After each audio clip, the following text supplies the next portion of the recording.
let's ulit kayo guys. Dito din. So, yun lang nga po pala guys. Habang nakahiga ako, may naisip ako na gawin. Tara, samahan niyo ako. So, yan guys. Lumakad ako pupunta sa kusina namin para kunin yung aking kakainin. Yan guys, malapit na tayo.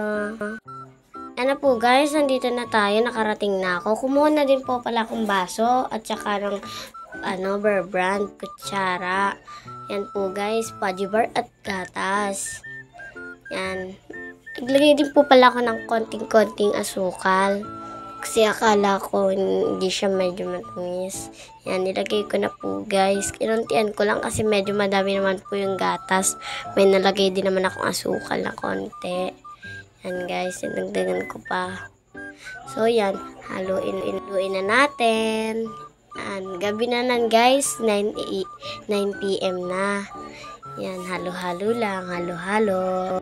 So, yan guys, sinalo ko na po. Pinatay ko na din yung ilaw. At yan guys, pumunta na ako sa kwarto para inumin at kainin yung fudgy bar. Tinikman ko nga po pala guys yung gatas. Sobrang tamis po. Yan, naubos ko na po pala dyan yung gatas at kinain ko na din yung fudgy bar. Sarap po ng dalawang yan. Gabi na po yan. So, yan, bye-bye na po. Uminom din po ako ng tubig. Bye-bye. Love you.